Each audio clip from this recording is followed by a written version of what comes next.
Assalamualaikum warahmatullahi wabarakatuh. Perkenalkan, nama saya Hairul Anwar. Saya dari Puskesmas Pangkalan. Saya P3K angkatan tahun 2021. Pada kali ini saya akan membacakan tentang laporan rencana aksi perubahan P3K yang saya ikuti di orientasi P3K yang diselenggarakan oleh BPK Kabupaten Cirebon.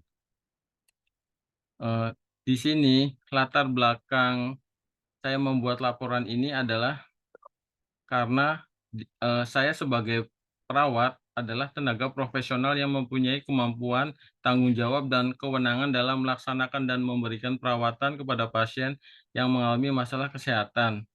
Pemerintah akhirnya melakukan perubahan terhadap pengelolaan aparatur sipil negara (ASN). Perubahan yang cukup besar salah satunya adalah mengenai pembagian jenis kepegawaian yang menjadi salah satu terobosan yang dilakukan oleh pemerintah melalui Undang-Undang Nomor 20 Tahun 2014 tentang aparatur sipil negara. Maksud dan tujuan dari orientasi ini adalah yang pertama, peserta mampu memahami program orientasi serta mengenal nilai dan etika instansi pemerintah dalam mendukung pelaksanaan tugas jabatannya dalam mendukung pencapaian visi misi organisasi. Dalam hal ini di Dinas Kesehatan. Yang kedua, peserta mampu mengaktualisasikan nilai-nilai dasar ASN berakhlak. Selanjutnya, tujuan dari orientasi pengenalan nilai dan etika instansi pemerintah bagi pegawai pemerintah dengan perjanjian kerja di Dinas Kesehatan Kabupaten Cirebon di UPTD Puskesmas Pangkalan, Kecamatan Pleret adalah sebagai berikut. Yang pertama yaitu pengenalan tugas dan fungsi ASN.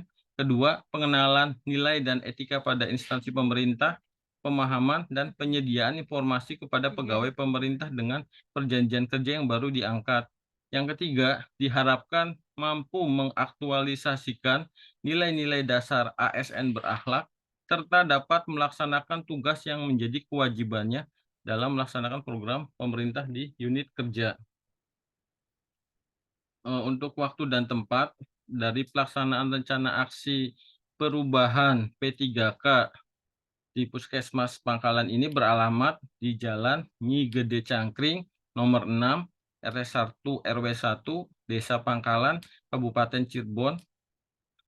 Kemudian untuk waktu pelaksanaan kegiatan rencana aksi orientasi P3K ini selama periode kontrak dari periode 2021 sampai 2025.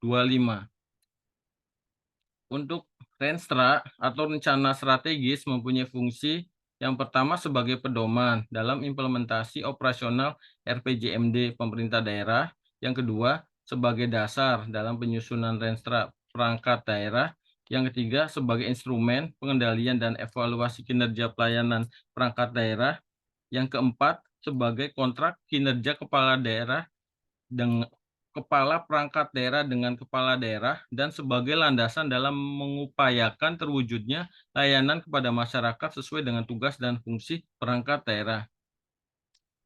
Lalu di sini rencana strategis Renstra UPT di Puskesmas Pangkalan yaitu pertama, rencana strategis sebagai roadmap dalam mengarahkan dan kebijakan alokasi sumber daya puskesmas untuk pencapaian tujuan dan sasaran puskesmas dan pemerintah daerah.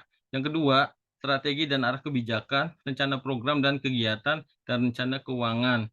Tiga, rencana program dan kegiatan serta pendanaan kinerja pelayanan. Di sini ada saya tampilkan yaitu tentang waktu untuk kegiatan GIRIS di Desa Pangkalan, kemudian ada juga penyelidikan PEDBD Desa Pangkalan, dan juga PEDBD dengan penyakit PD3I-nya yaitu saat kunjungan ke pasien yang demam berdarah. Terus, di sini untuk selanjutnya penutup, pegawai ASN terdiri dari pegawai negeri sipil PNS dan pegawai pemerintah dengan perjanjian kerja atau P3K P3K adalah warga negara Indonesia yang memenuhi syarat tertentu yang diangkat berdasarkan perjanjian kerja dalam jangka waktu tertentu dalam rangka melaksanakan tugas pemerintah. Demikian, penyajian PowerPoint yang saya bisa sampaikan, semoga bermanfaat. Kami, minta kritik dan sarannya untuk perbaikan yang lebih baik lagi PowerPoint di masa yang akan datang. Wabillahi taufik wal hidayah. Wassalamualaikum warahmatullahi wabarakatuh.